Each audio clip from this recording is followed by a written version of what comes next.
Good evening and welcome to tonight's City Council work session for Monday, August 17th, 2026.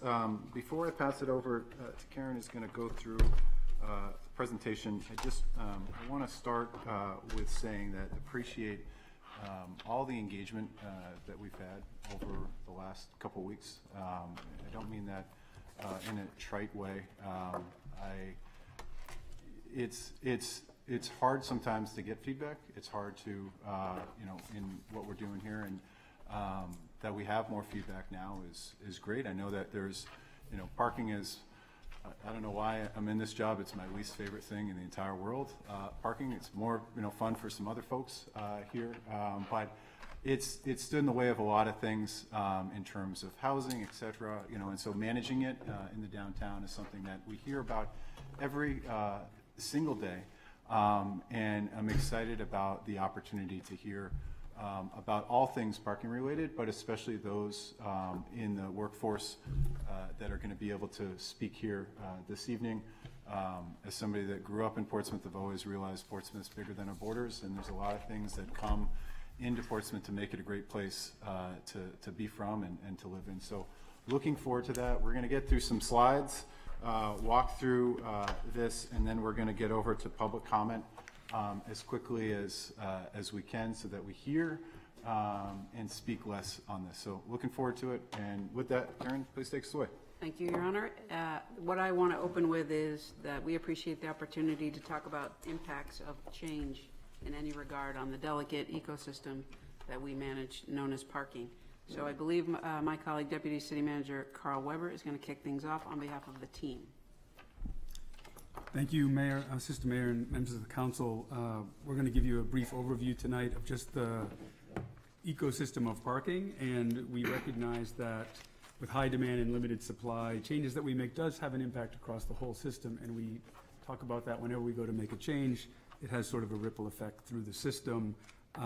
But it's based in the parking principles. We attach that as well so people can see that in addition to the presentation tonight. Next slide.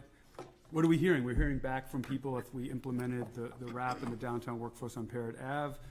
Residents are showing appreciation for being made a priority and finding some access available on streets that had tough access before. Downtown workers and businesses expressing concerns about the cost, rising costs, and availability for parking.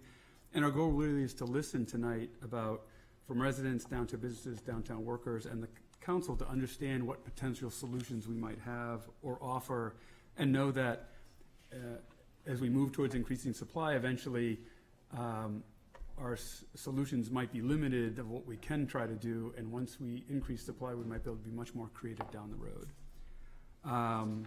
Next slide. One of the things we wanted to just talk about the rationale for rate setting. And there's a link to the strategic plan, which we recommend anybody read. It's a good read. And some of the highlighting principles really talking about addressing the peak demand, providing citywide benefits, promoting sustainable multimodal transportation, considering the needs of downtown workforce, and the program itself should be self-supporting. We'll talk a little bit more about that as well. And then we also wanted to just remind people how the revenue can be used. Some of the revenue is restricted. Other revenue from the parking facilities with general obligation bonds is not restricted. Next slide. One of the really amazing things about the parking program is it does not draw anything from local property taxes. So that's sometimes a surprise when I talk to people and we say, well, it's actually driven all by the rates and the revenue brought in. What you'll see is it does support about $6.8 million worth of services. That's in the fiscal year 27 budgeted contribution. And some people have said, well, has that increased over time? It has actually increased 67.6% since fiscal year 22. That includes the direct support to the general fund of $2.5 million, almost $1 million for Coast, for public transportation. And what does that offset mean to the average taxpayer? The median household income saves about $512 a year. Next slide. And then we'll have Peter Rice, Director of Public Works, talk about the planned reduction in the fund balance. So at the last council meeting, the question was raised, why has the parking fund balance been declining over the last few years? And this was a planned drawdown based on the construction project we had at the Hanover Garage. There was about a third of the parking inventory taken out of service. So over the 3-year period, you can imagine that's one entire garage worth of revenues taken away for that duration. So the fund balance was there to offset those declines in revenues. They're also there for economic downturns, COVID pandemics, things that are unanticipated.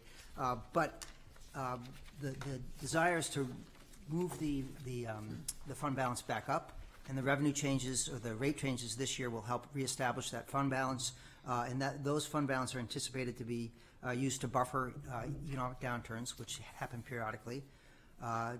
Start planning for a third garage, as well as multimodal transportation initiatives. So we've heard a lot, the desire relative to that, and we can speak more on that later. Next slide, please, to Ben Fletcher. Good evening, everybody. Thanks for the opportunity to speak. So there are 3 distinct parking options for those seeking short-term parking in the city of Portsmouth, and they are holistically priced to help manage behavior from the 3 different user groups that frequent them. The first one would be on street and lots. It's our highest demand and highest use area. That's why there's an escalator in the price, creating an economic incentive to turn the space over at the city's stated desire of 3 hours to help support businesses by having open spaces near their front doors. The second would be Hanover Garage, which was priced at $2 an hour until the first of this fiscal year, and Foundry at $1 an hour until the first of this fiscal year. So the best measurement for whether or not this pricing structure is working is to look at a metric called length of stay. How long are people using the space? If the desire is for turnover. And the first product on street and lot, you're seeing a 2-hour turnover there. So a lot of folks don't want to see that escalator. So this is a user group that's highly motivated and turns the space over to the benefit of the businesses. You're seeing a 3.8 length of stay at Hanover when the pricing structure matched the $2 flat rate at Hanover, matched the $2 3-hour rate. At the on-street, you're seeing a 3.8 hour stay there, which is more restaurant users and shoppers. And then at Foundry, you see an 8.9, which is largely driven by the very popular Downtown Workers Program. So these are 3 distinct user groups specifically recognized also in the Parking Principles number 7 as something, as groups we need to recognize that there need to be separate solutions for.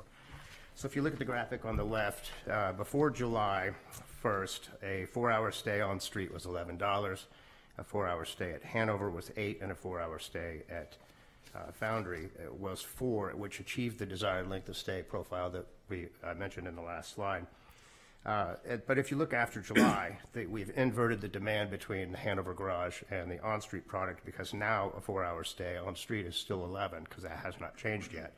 And Foundry at $3 an hour has gone to $12, and Hanover's gone to $8. So you're now seeing more pressure being put on the higher demand area of on-street because it's more expensive to park in the garage.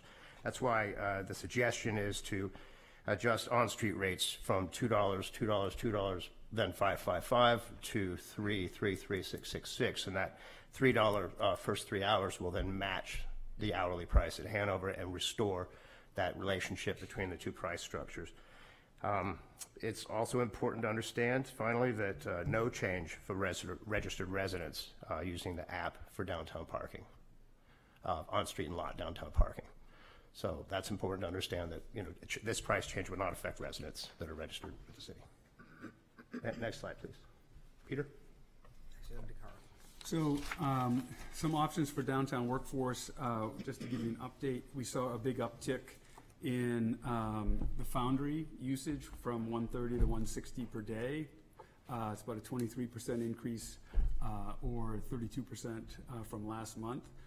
And as you recall, based on the feedback when we met with the chamber and some downtown businesses, we had added the downtown workforce on Parrott Ave. So when we went forward with the RAP program, we added the something comparable in price of the 30 cents an hour and the 35-cent fee, which was very consistent with the $3 for 10 hours at the Foundry Garage.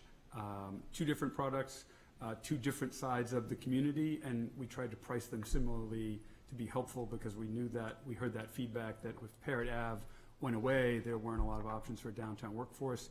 The good news is we see that Parrott Ave virtually had no availability prior to RAP going into effect. Now there is availability, and I go out there and look almost every day and look, and I can see empty spaces, but we're seeing that even the early data is promising that it went from virtually locked up to having 20 to 30% availability throughout the day. Next slide. And so what are our next steps for us? We're going to continue to evaluate parking utilization and options for users. We're going to report quarterly in October on RAP and the Downtown Workforce Program. The data that we have now is it's immature data because we were doing a lot of information the first few weeks of July anyway, but we'll continue to sort of report when we have that a little bit more developed. We're going to proceed with the development of the multimodal action plan, and I know that there's a scope of work that's developed to get that moving forward. And again, we're going to also review surrounding inventory to look for spillover in other neighborhoods that RAP might have. Again, when you touch one part of the system, it moves spaces, it moves the usage. We're looking at the neighboring neighborhoods as well, and we'll continue to look at options that support housing, transit, and meet the climate action plan goals. And then we have just the attached is the parking principles, which I think is important for people to see if they don't want to read the entire report. That's a helpful piece, but that at least helps show how these decisions are guided by those principles. Thank you, Carl. Councilor Cook, Assistant Mayor, and then Councilor Hopkins. Thank you so much for the presentation. Thank you, Your Honor. I have a series of questions about the downtown workforce parking program and who qualifies. First of all, how do we determine who qualifies for that program? So I can speak to that. When the program was initially enacted, the directives given by council were to find an inexpensive option for part-time workers, such as baristas, linen workers, and such. So we determined that it was $1 an hour back then, so we made it 30 cents an hour, and we decided on a 10-hour stay so that people would have an option to come to work, park, have time to get to their job, stay at the job, and then come home back to the car in one swoop, whereas the monthly product, you can come and go as you please, and the space is guaranteed and such and such. Right. So the follow-up I have is I've been told that if you're salaried or if you own a business, you do not qualify. Is that accurate, and is there a way to remedy that? We have people that do use the program that have salaries. The program has had to evolve as demand has evolved over time, but the initial reason for the limitations on the program was because it was for part-time workers. Now, what about for owners of businesses, especially small businesses? Say you own a small business, you work at the small business, you have one other employee that works in that shop downtown. Does that owner qualify? At this point, we have not had that be part of the program. Would that be hard to alter? No. Okay. And why do we make them re-up every 3 months? That seems like it could be challenging to make sure that you come in every 3 months with a pay stub. So actually, they come in with a pay stub each week when they buy or each month when they buy their passes, depending on how many they buy at a time. And that assures that we know that we have an employee that's currently employed. We have a lot of turnover in the jobs downtown. So we want to make sure that we are serving current local staff. The 3-month thing you heard is for the on-street parent lot program. We didn't want to have everybody come in and have their license plate in hand and have to send that information back to Park Mobile or type it into the enforcement system. Sorry, it's not Park Mobile related.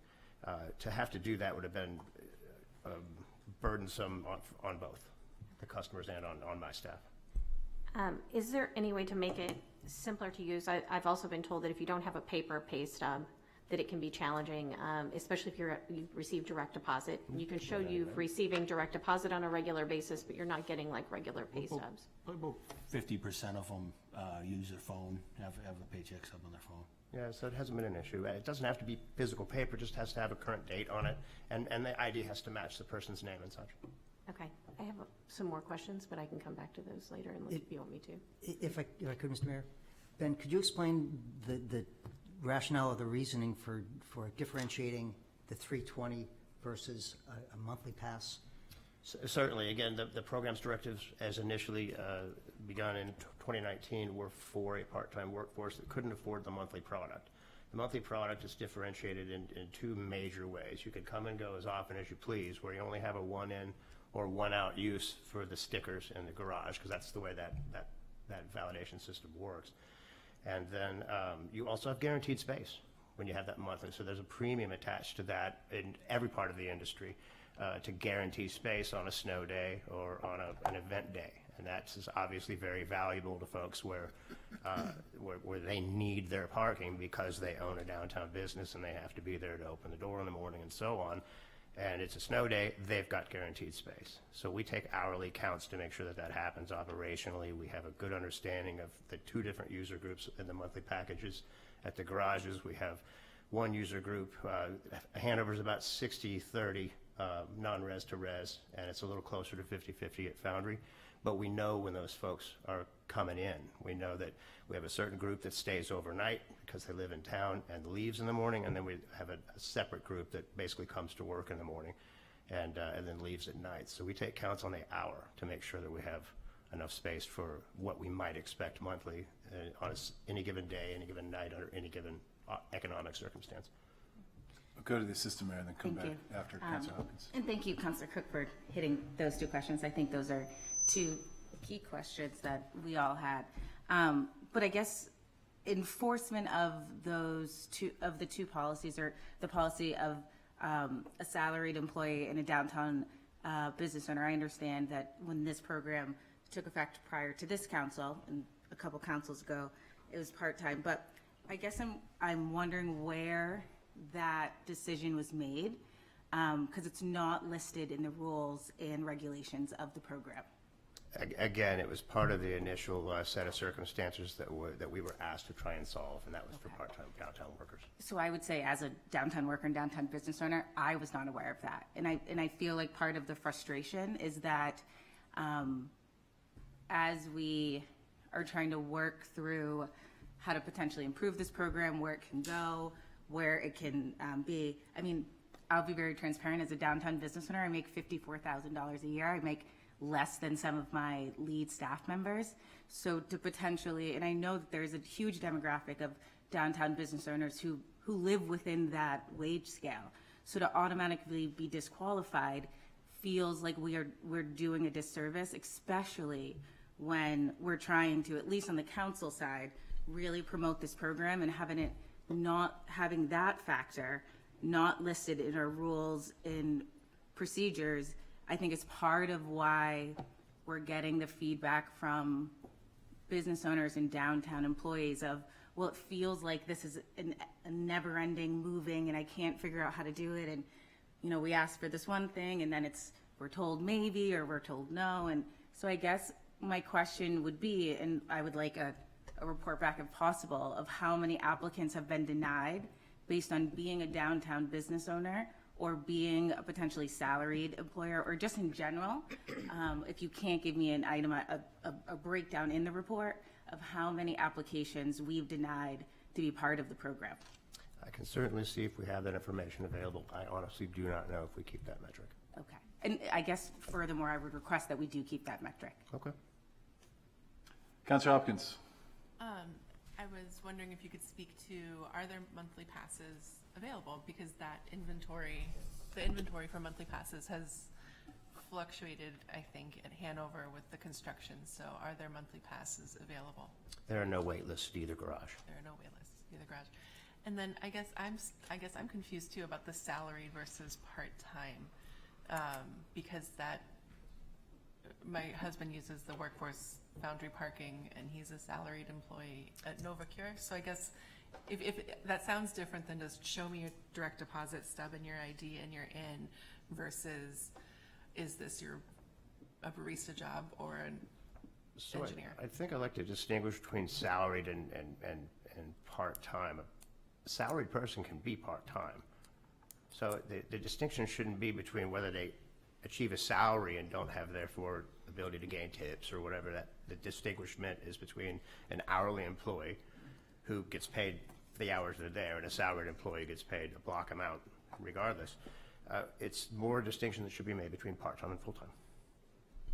That's what we were asked to do. And that can change. It's a policy decision you all are very free to make, and we'll enact whatever you guys decide is best for the program.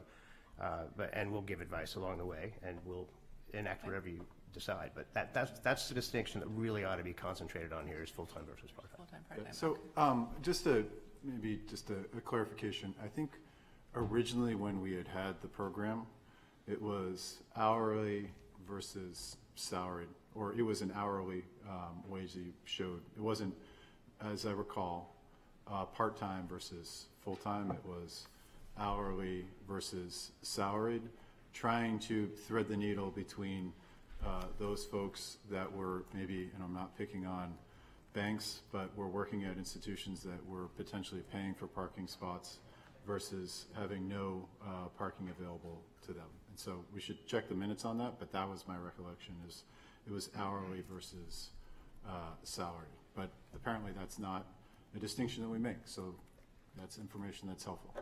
All right, we'll go back to Councilor Moreau, Councilor Bagley, then back to Councilor Cook. In trying to think outside the box and come up with new ideas, this is kind of a two-part question. Is it, one, legally possible to limit the Parrot Ave lot to only allow residents and downtown workers? And then two, is that feasible to actually implement something like that? The legality, I'd like the city attorney to speak to that. But yeah, we would have to put signage up specific to the downtown employee program. And then the rest of the lot had to be signed as resident only, and then we would have to enforce that. Very easy to enforce the registered residents now, getting tongue-tied, because they're in our system. If they register their vehicle, they're in the enforcement system. So you punch in the plate, and it says resident, you move on. And then if you go to any of the designated area in the Parrot lot, which would be a different colored signage, perhaps different colored striping, things like that, we could experiment with different ways to mark that. Then you would check that vehicle's plate and see if they had an active session at 30 cents an hour, which is basically what we do. I was thinking keeping it free, but just not only allowing certain. Well, we would not be able to distinguish whether somebody was a downtown worker. No, I think what we've learned is even putting the downtown workforce outside of the garage, we can put in cohorts of things in our enforcement system. So I think we'd be able to evaluate that and see if that's possible to do, of a section of how do I identify you as a downtown worker in our system, and just like we're identifying residents. So I think we could certainly report back on it, but I think that might be feasible to do if that was what the council wanted to do with that law. I was just thinking it's an idea of hopefully making more turnover and having that free lot for people that really need to use it. Councilor Bagley? Thanks, Your Honor. And I want to thank city staff for this presentation. I know I asked for this work session at the last council meeting because I thought there was a lot of visibility on this topic, and it would, instead of taking the vote at the last council meeting, let's go ahead and have the work session.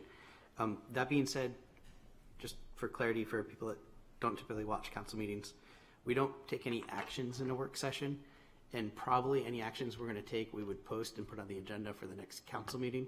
So the wheels of government typically move slowly. Sure, and just to add to that, I think it's great to get as many ideas as we can and to ask, for those ideas. I would probably caution against fixing everything at the moment here on the fly, because what we've seen with parking, it's literally you press on one thing and another leak starts shooting out somewhere else. So, knowing that we're trying to be in listen mode and we're asking staff to listen to some of the questions and some of the feedback that we've heard, and to come back, post haste to figure out how quickly we can make changes. But, I think all ideas, especially, that's a great idea, but we should figure out, what that's how do we get that back in a place that we can actually discuss it and vote on it. But go on, Councilor. And one of the other reasons I wanted to bring this forward, and somebody that spent a lot of time on parking, traffic, and safety, I've gotten to see how a lot of parking programs work across the country.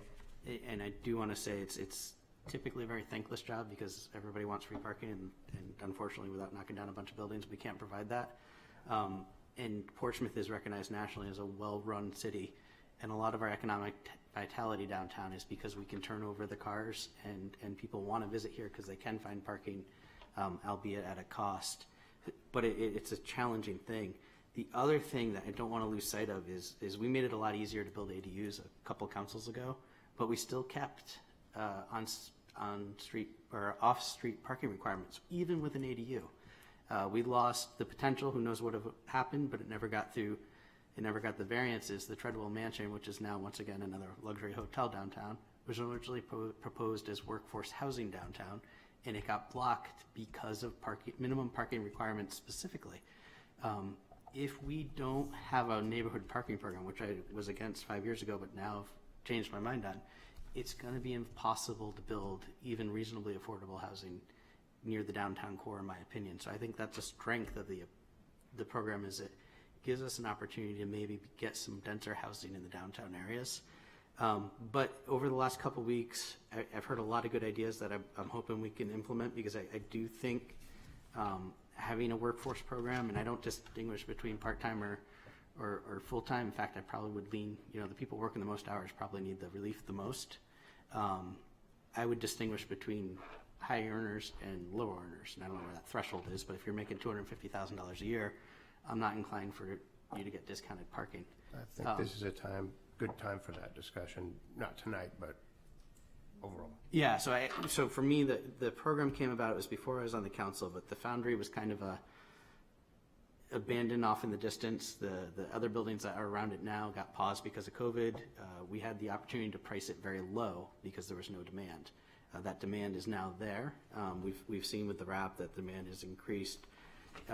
Ideas that I've heard over the last 2 weeks that I think would come forward, and I'm really hoping to hear some other good ideas tonight, is one, we don't charge residents a 35-cent transaction fee when they use Park Mobile. I'd like to see us, if technically possible, not to charge downtown workers that program, that just 30 cents. The other one is, now that we have a differential between the monthly pass and the Foundry pass, I'd like to see us move to, say, 12 hours. I think it's common for people to work a 10-hour shift. They have to be able to get to and from the garage. So I think a 12 hours for $3 would be a good step. Also, when I was younger, cash was tight. So coming up with $60 to buy a month's worth of passes, that's definitely could be a challenge. I'd like to see us offer in weekly increments. You can buy 6 passes for $18. I think I think there's modifications we can make to the program that'll make it a little less. It'll make it work for more people. I'd like to hear hopefully more ideas. I think Councilman Monroe is onto something there. I think if Parrott Avenue lot had 24-hour turnover required, and it's residents and workforce only, I think that's something we should look to do if it's feasible. And I'm hoping I hear some more ideas like that. But the reality is, especially with the loss of the Sheraton lot and the McIntyre lot and the number of new residents and buildings that have gone up downtown, we don't have enough parking. And the only way we can manage parking is kind of move around where people park and prioritizing different spots for different groups. And I think the group that we have to worry about the most are residents and the people that earn the least but work the hardest. Councilor Bagley? All right, we'll go first by the apple, Councilor Blaylock, and then Councilor Cook, Assistant Mayor. Thank you, Your Honor. Thank you for the presentation, and thank you all for being here in the public. We have to understand there's a mental health aspect to this. Whenever we change parking, whenever we change, it's changing everyone's daily routine, it's changing how they have to get to work, it's changing our lives. When I was young, it was very cheap to park downtown here. You could get a little quarter, and be set. Right now, I'm more leaning towards at least removing Parrott Ave from this completely. I find it interesting that we're going to honor the Portsmouth Little League team in half an hour, but we're going to charge them to park now at their Little League field, and probably charge all their parents and grandparents and stuff that, we haven't even talked about, our Portsmouth Middle School employees, if they can't fit in the middle school lot, are they going to be charged? Obviously downtown workers. Right now we're not even in Little League season. The middle school's not open. But you go down there, and when we worked on this, I wanted to be clear. I think communication, social awareness goes a long way with the mental health part of this, and making any change and making people understand it and kind of reducing that stress that we're causing. But when I see those signs that say free for residents, everyone else $2, it feels like you get slapped in the face if you're part of that everyone else. It doesn't say anything about workers. It doesn't say anything about anyone else. It just kind of like you belong in this category, pay to get in our open door. But I just want to remind staff that because, we can sit here and talk about dollars and cents and parking, how many parking spaces and everything. But we are a community. We all got to do this together. It takes a village. Councilor Blaylock, Councilor Cook. Thank you, Your Honor. So I want to go back to this idea of part-time versus full-time.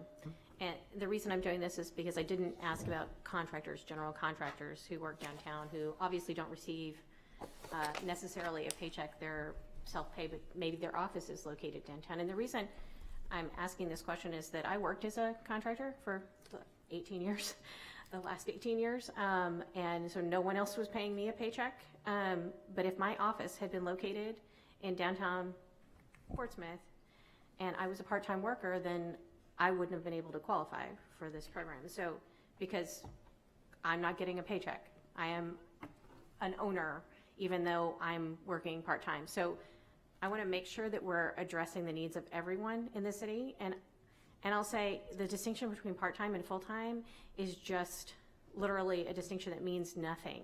The last time I received a full-time job paycheck, I was a professor. I worked full-time. I was paid $15,000 a year. So let's be really clear. That designation means absolutely nothing. You know, I was paid more when I was working for an hourly wage, and even part-time I made more. So, so I think that we need to be really careful about trying to make distinctions between part-time, full-time, whether or not you own a business, whether you're a contractor. If you work downtown and you need the workforce parking program, I personally think you should qualify for the workforce parking program. I agree with Councilor Moreau that we should be looking at the Parrot lot, and I want to know what it would cost to do enforcement there, knowing that we wouldn't be charging any money for that lot. So clearly that's going to take off the top of what the program's currently paying for itself, and clearly that's going to take some off the top on that program, the additional enforcement there. So I want to make sure that we have the numbers on that. But I think that that's a really great idea. And the reason I think that is I live in the South End, and what became apparent to me in the conversations I've had with neighbors, with other residents, some of the emails we received, with downtown workers, is that the majority of people parking in this program didn't realize we had a pilot on the other side of downtown a few years ago, because that's not where they were parking. They were parking on Gates and Hancock and Washington. And that explains why my neighbors had been complaining so much about not having access to parking in our neighborhood. And a huge part of that is that we're now having to deal with the balance of post-COVID, all the parking lots downtown being monetized, the private parking lots that the city does not control, pushing the workforce into the neighborhood. And at the same time, we took 17 parking spots offline around the South End Meeting House just a few months ago. In fact, about the same time the RAP started, those 17 parking spots went offline. And so the only relief that the residents have right now is that we have this resident access parking program, because they would have absolutely no parking. There have been enforcement challenges in the South End around contractors parking on sidewalks on Marcy Street, additional people parking 2 to 3 additional spots beyond what is allowed on Pleasant Street because there is no parking. There are just some real challenges around parking availability in the neighborhood overall. And so this has allowed more parking availability for neighbors, and that's why I'm hearing from them, why we're all hearing from them, that they finally have access to parking in the neighborhood again. So I'm cognizant of that. I think it's really important, but in order to provide relief, I think that we have to make sure that we maintain resident parking in the Parrot lot, but at the same time provide worker parking there, and maybe eliminate the non-resident, non-workers from that lot, which is a huge number of people who come downtown and who park in the Parrot lot, who are not going to work, who don't live in the neighborhood, who are just, they've read online that that's free parking. So that's where they're going to park. People park there, they park on Pierce Island. So I see that frequently. I think, though, that this is a part of the bigger ecosystem of parking issues downtown, like enforcement of loading zones. Like, how do we choose who gets to use the loading zone and who doesn't get to use the loading zone is really the big question I have. Okay, so the loading zone program has an annual pass that you buy. It's basically like buying your parking a year in advance. It's $250. And so a business buys that, it gives us the plate number, and if they're using the loading zone within the hours of loading zone availability and not in the normal parking hours, then we move on because the plate comes up as a loading zone vehicle. So I've been told by some that they're not allowed to buy the loading zone permit because they are a general manager, they don't own the business, or they don't have a commercial plate. How much of that is accurate? I don't know of any of that. I'm not aware of anything like that. Okay, so I have been told by a few different We'll sell you a business loading people zone that pass they've if been you want told one. they're not allowed to buy a pass because they don't have a commercial plate, or they're the general manager, not the owner of the business.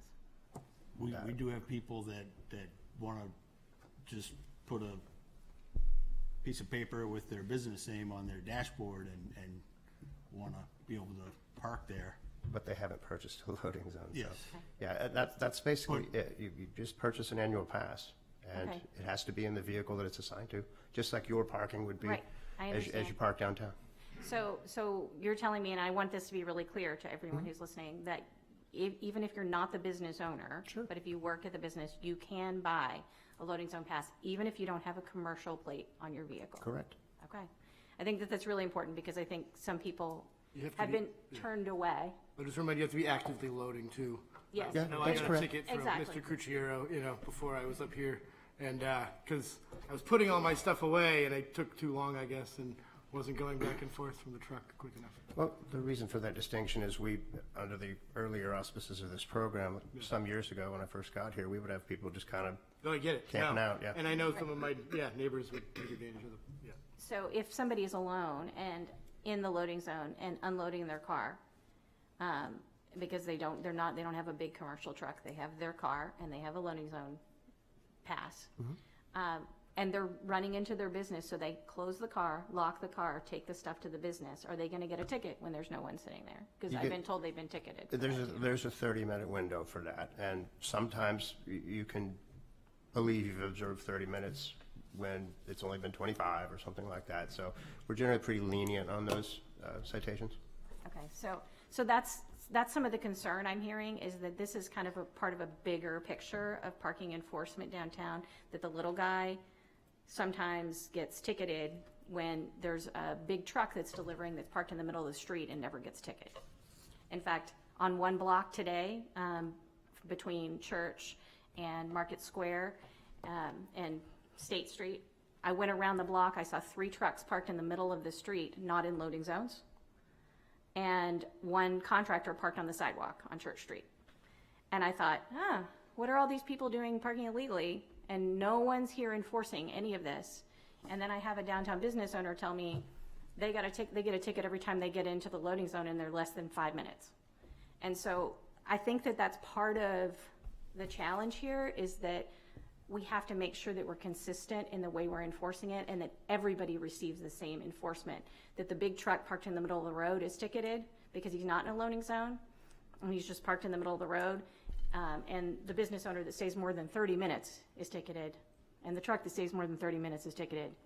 But if you're in the loading zone for less than 30 minutes, you don't get a ticket if you have a loading zone pass. So I think that there's just some concern around enforcement, and we have to be really careful about being fair to everyone. And so that's what I'm hearing, is that there's a lot of questions around fair enforcement. May I speak to that? If we are in the area when we see a truck park illegally in the center of the road, we will cite them.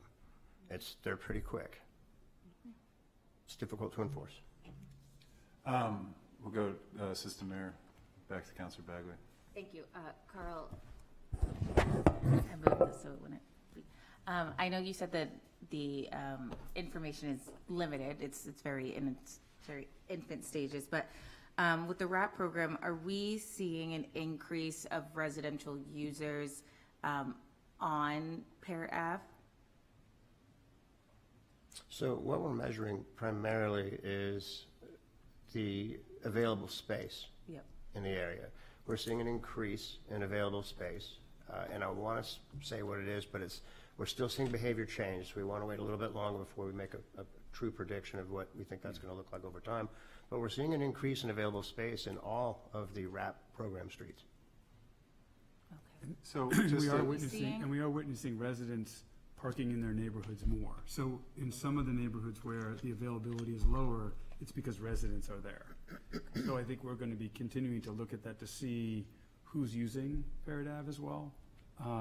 We're looking at who's using it from the downtown workforce, but then also we'll be able to take some counts around residents and non-residents as well. Because if you're registered in the program, we would know. And what are we seeing for people registered in the program for Parrot Ave? For the downtown worker program? What are we seeing in usage? Yeah, Oh, and- for the- or for the- how many registered? How many have registered? What are we seeing in usage? What are we seeing in? Well, a lot of people register for both in case they get to work a little bit later and the availability is not there. So there's not a good metric between registering for just one or just the other. I can tell you. Usage? Yeah, I can tell you usage. We saw 100 uses in July, and we're on pace for 108 uses in August so far. So again, if you're a worker that works a mid-shift, Yep. it's more difficult for you to access that parking. If you're a worker that comes in at 3 or 4 or 5 in the morning, then you're more likely to have success over there. So that's what we're seeing. When you say usage, is that individual users or sessions started underneath the program? Sessions. Okay. Okay. And it's important to remember that we started with a soft start. Yeah. Yeah, we started with a soft start, so we weren't, people weren't required to necessarily participate in the program. So the numbers that we're looking at right now are very preliminary, and you need to allow enough time for behavior changes to happen. The Parrot Ave lot, which of course we want to distinguish between the two, how do we monitor and enforce the 72-hour rule there? You want to speak to that, Mike? So once or twice a week, we have the enforcement supervisor go through and basically chalk all the tires. Say he does that on Monday, and then he comes back 3 days later and checks the chalk marks and see who's still there. Thank you. I know there's been. Are they digital chalk marks, or they? Can I clarify Yes, that? Yeah, please. we don't actually touch Chalk the chalk anymore, anymore. yeah. It's part of the system and the device. It's based on, physical characteristic of the vehicle. Trust me, back in my day, I wiped a lot of chalk off my tires. Sorry, Greta. It's been brought up, reducing the amount of time in Parrot Ave lot, which I would support a reduction of up to 48 hours. I worry that we do have a lot of residents that have a 2-car household and only can fit 1 car in, and so you don't want to necessarily make them move over the weekend, or you have maybe a parent that stays at home or works from home.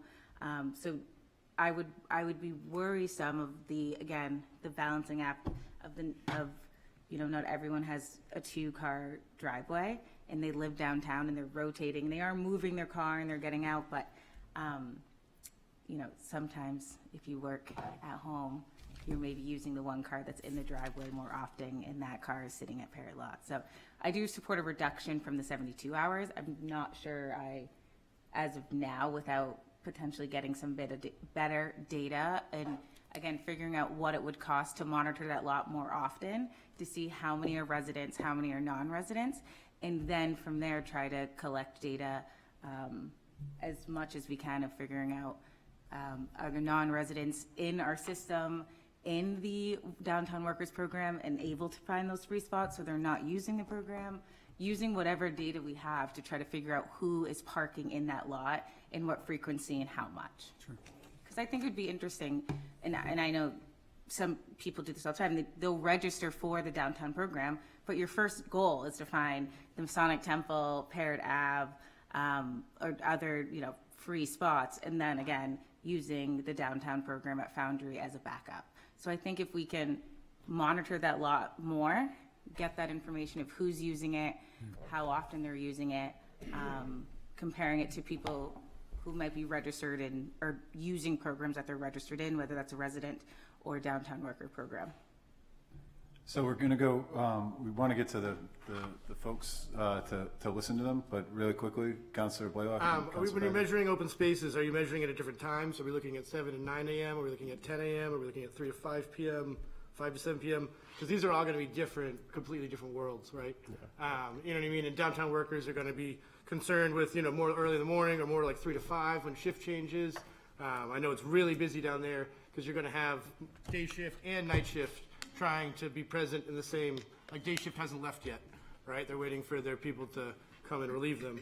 And then you just, again, you add that Little League games and games at Leary and events at South Playground, and so. But I just want to know if is there different times being part of that measurement? It's 3 times a day to try to catch all those different activities that are happening. All right, I'll make sure to hear from the public. Thanks, Mr. Mayor. I'm going to put you on the spot. I think it's important we hear from everyone tonight. And also, I know one of the flyers downtown when I was getting my sandwich at lunch said 7 p.m., so I think we might see more people come in. Oh, okay. So I don't know if there's a good way to let Kevin know that maybe the council meeting is delayed a little bit with the message on YouTube or something for the folks that might be watching at home and wondering what's happening. Kevin's listening to you right now. Yeah, Kevin is literally in there. So that's possible. We will probably, just doing it on the fly, I think that we'll start the meeting at 7 and we'll take public comment. We'll just kind of, normally we have a 45-minute window, so we can start public comment here. We'll take a break at 7, and for those that still want to speak, which I'm guessing is a lot of you, we will take it up at the regular public comment, and we'll just remove the time limit on there. Does that seem reasonable, Councilor Flynn? Thank you. Just one thing, because you said there was no wait list at either garage, and I'm sure this has been covered in the past predating me, was there ever any, is it worth entertaining? Because I think 2 things that I heard when I spoke to people was it was of course having to pay for parking, but also where they were having park. There was the great thing about parking within certain proximity to where you work, particularly in inclement weather. So is there ever been a conversation about whether you free up a certain number of spaces for workforce in the Hanover garage, which is so much more centrally located, to entertain something like that? At the time the program was initiated, Foundry was where we had space. Yeah. We could certainly have that discussion. Thank you. Okay, let's hear, and again, as we come up and we're going to stop this at 7. We're going to start the meeting, and then we'll have a public comment resume about 15 minutes into the meeting. Does that work for folks in here? I'm seeing some nods. Nobody's nodding no. Okay. All right. Well, we'll start it off here, and then at 7 we'll start the meeting. So, public comment. Just speak to, for, against anything you want. Try to relate it to parking. Feel free to line up behind Kathleen. My name's Kathleen Doyle. I live at 313 Miller Avenue in Portsmouth, and have some observation about what's happening in the neighborhood. No one ever parks on Miller Avenue because it's too small, but I frequently go through the neighborhood. I bank at Citizens Bank, I go downtown, and what I have noticed both in the morning and the afternoon, once you get past the courthouse, there's a ton of free spaces on Parrott Avenue that aren't being used, and are not being used because they've migrated over to Richards Avenue, which now is full from the corner all the way down to South Street.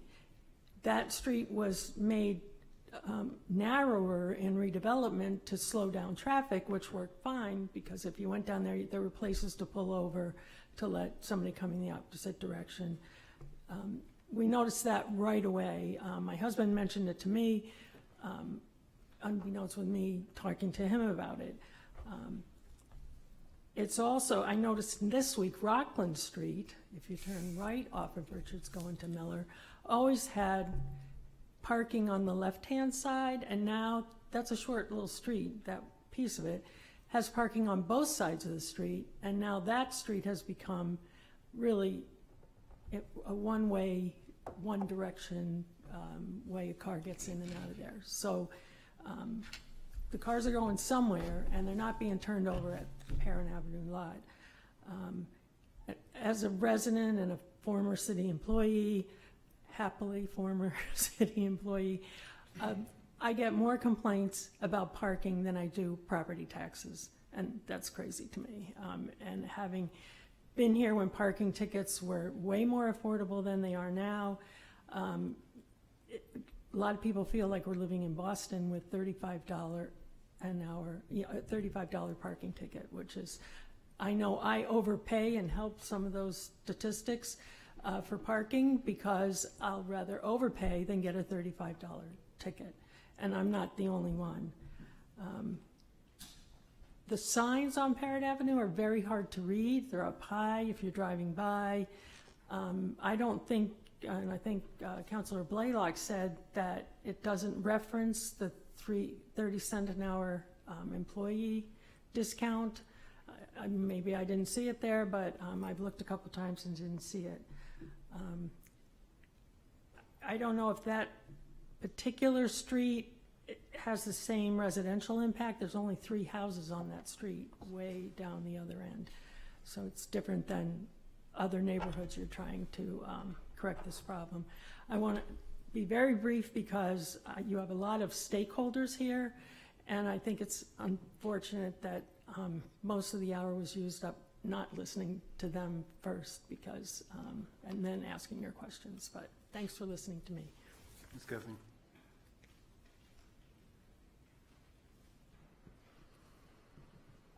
Hi, I'm Sue Sterry. I live on Broad Street in Portsmouth.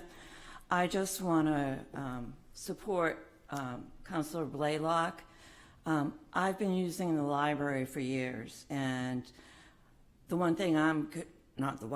overall thing, I think it's just going to be a big mess down there. Once school starts, once the library starts staying open on Sundays, there are times during the winter you can't find a parking place in the library because they have different events going on, and it just gets used a lot. So where are the teachers going to park? That's the first thing I saw when I go down Parrott and see all these empty spaces. It's like, well, that's not even enough spaces for the teachers anyway, and why should teachers be paying for parking on a city street when they're teaching our children? And the Connie Bean Center, there's a lot of basketball and other things that go on in there during the winter time too.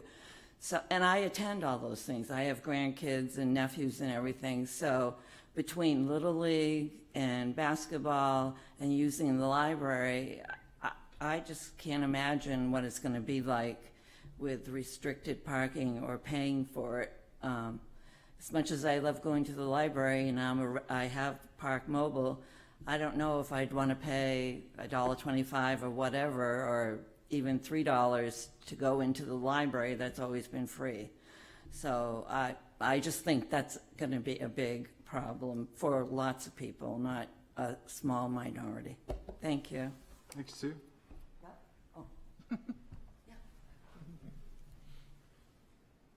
Hello, my name is Nisa Bagelman, and I am the owner of Read More Books and Brews. I have been in touch with some of you before this. I reached out to several city officials and council people when the RAP was first introduced, asking about small business owners, salaried employees, and independent contractors counting or not counting as downtown workers. The response that I received across the board was exceptions can't be made. And I was also told what we can do is pay for a $300 a month parking permit in one of the garages. And I just wanted to get up here and advocate for the small business owners like myself. I don't pay myself at all, so I don't have a paycheck to present. My manager, who is salaried, full-time employee, told me recently she had to choose between health insurance and groceries. So these are the people that are asking for assistance. It's not the business executives that are making $250,000 a year. It's members of the community who show up every day to serve the community, aren't really profiting off of it, and are still expected to pay the same rates as tourists just to do our jobs, just to keep our doors open. And so I just wanted to put in a word for all of us saying that we are downtown workers, we should count as downtown workers. And I think there are plenty of other proof of employment that could be accepted than just a pay stub from a W-2. Thanks, Nisa.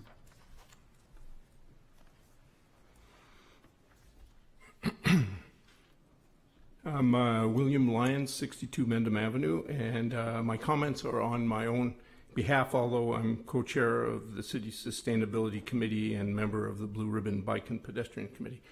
Both committees are between meetings but are strong supporters of the Council's goal to make Portsmouth a multimodal city and the importance of sustainable transportation options combined with smart parking policy.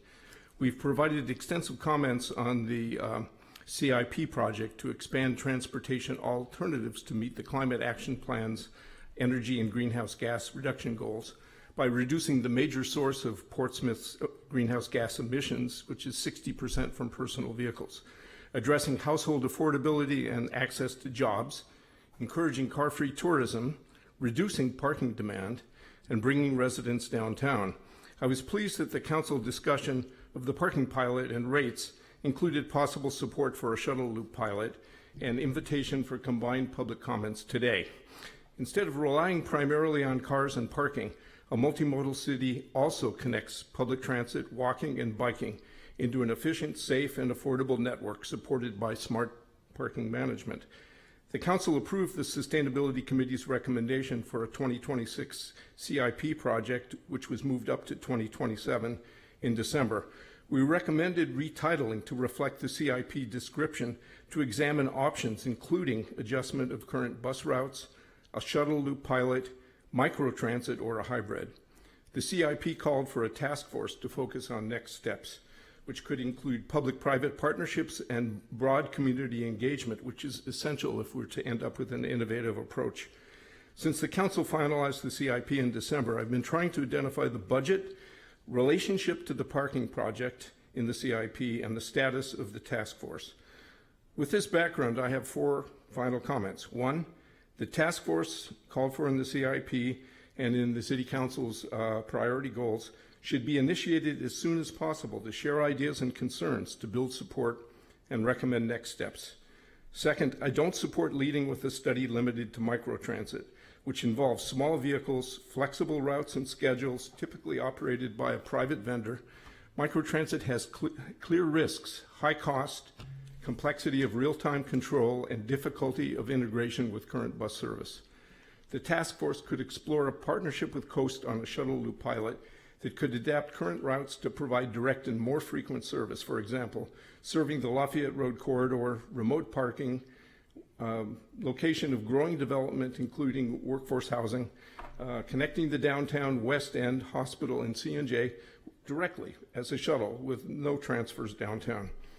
Is there a case for investments from the hospitality industry, developers, hospital, or C&J in a branded and evaluated shuttle loop pilot? The parking pilot and proposed rates represent smart management, recognition that parking is a scarce public resource and that reduced rates are subsidies from the community, whether to residents, workers, or visitors.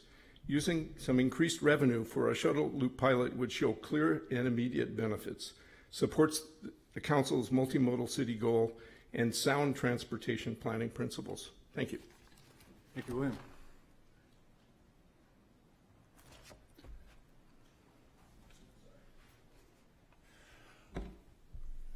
Thank you all for putting this together. For those who don't know me, my name is Jacob LaHoo. I live at 93 High Street in downtown Portsmouth. I've been there for about 11 years. I have never had provided parking, so I live in the downtown core with no parking and rely on city street parking or garage systems to do so for 11 years. Since I've lived downtown in the last decade or so, parking has just become more scarce, and honestly, it's been more expensive. The Sundays at the Hanover Garage used to be free. It's now $8 for residents, which was a real tough one for me.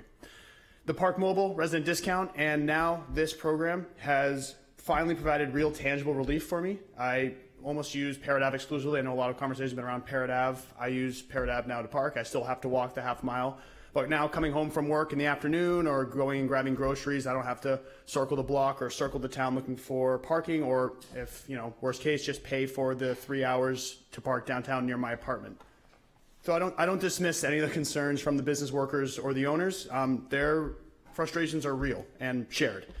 But I'd ask that the board, the council, kind of take into consideration downtown residents who maybe don't have parking, and any kind of decisions or discussions that are had or thought about with them in mind. So I would recommend saying it'd be cool to let the project go for another year, go to the full end, take all feedback, get all the data, and then make kind of thoughtful and informed decisions. Overall, so far it has been an overwhelmingly positive experience for me to be able to find parking when I need to, and not have to worry about paying or circling. Thank you. Thank you, Jacob. Are you rising to speak? All right, and then we will do, we're going to switch it over to the council meeting. Wait 10, no, you can speak. Yeah. Yeah. These people have been waiting to speak, and council had a lot of questions, and Yeah, so I would just respectfully give them time. So certainly, that's the goal, to give them time, and we're going to extend it for as long as we want. We also have, as was noted by Councilor Blaylock, the state champion Little League team coming in. So I don't want them, I mean, they can come and there might be, some parents that have a thought on Parrot Ave there as well, and so it's possible. But wanted to make sure that they were able to come in, and then we can get right back to the business. It is not in an effort, and I understand that we did ask a lot of questions. I think that's to reflect that there are a lot of questions that the council have on how the project is being implemented and the feedback therein. And so we do have to ask some of those questions. But the goal is to hear, I'm not saying we'll be here till midnight, but it's to listen to everybody that we can for as long as we can on this. Thank you. Thank you. And thank you. Thanks for hearing us out tonight. My name is Kelsey Wilson. I am the owner of Seventh House Studio on Deer Street. I have worked in downtown Portsmouth for the better part of 20 years. I've owned my business since 2021. We just turned 5. In this calendar year alone, on top of paying for parking as a business owner, the fines that I have accrued from parking tickets and the rules that you have on top of that have been pretty crippling. In February alone, I paid $666 to get my car not out of impound, but I came out of work one evening. I had a boot on my car. It was a snowstorm. Luckily enough, I live in Kittery, Maine, so I was able to Uber home. If I lived an hour or two away, as many people that work in downtown, if that was my reality, it would have been much different. Upon going to the parking office to pay said fees, what ended up happening was the fees that I actually had from 3 individual tickets, which was $35, which would come to $115, then had a penalty ticket on top of each of them, making each ticket not $35, but then $60. On top of that, there's a monetary cap or whatever, sorry, I'm nervous. There's a limit that is imposed now where you get booted. It used to be you could just run tickets all day long, and if they caught you, you'd get booted, but now it's I think it's $150. So $115 of initial tickets were then upwards of $300, and then on top of that, I was expected to pay $335 to just simply have some guy come from wherever and take the boot off my car so that I could take my car off the street and go home. Now, that was February, I think it was. I've had my business for 5 years. I understand that you guys have introduced programs for the Foundry Lot and this and that, but just the business that I run, how I run my business, it's more convenient for me to at least park in the Market Street or Deer Street vicinity so that I can bring in towels or bring in merchandise or whatever. I don't really feel like I need to provide validation for that. But on top of the parking fines, the ticketing and the fining that you guys have imposed, the rule is once you get 10 tickets in a calendar year, that's when you get your double ticket or the extra penalty ticket. That's not tourists that are getting those tickets. That's not day trippers. That's literally your small businesses. And I don't mean to speak for every small business owner in town, but I do know personally, and I think I can, you don't open a small business because it's lucrative or it's easy or it makes you sleep really well at night. You do it because there's a certain level of passion that you have for the thing that you want to provide. Portsmouth has long been a community that has been full of small businesses that provide that personality, and it's what this town has been banking on for decades. And I just think it's wrong. I feel like it's inconsiderate to impose these fines on the very people that make your town, our town, worth visiting, especially in a time when we're in such financial dire straits, a lot of us. It's not easy running a small business right now. So bringing that up for consideration, as we're talking about providing for employee workforce housing, I think it's also, I would be remiss to not bring that up, that on top of it's just difficult and expensive to park downtown, there's an added barrier that you're giving to your workforce. And I just wanted to bring that up for consideration. Thank you, Kelsey. And ask that maybe you reconsider. Thank you. Okay, with that, again, not for the intention, or the intention to stifle the conversation, but to continue it. I think that Monty has been passing around the sign-up form. We have a rule that residents speak first. We will ask to vote to suspend that rule ahead of public comment. So the order of which you signed up for this, it will be the order of which you speak this evening on this, and just give us 5 minutes to get back to our seats. Thank you.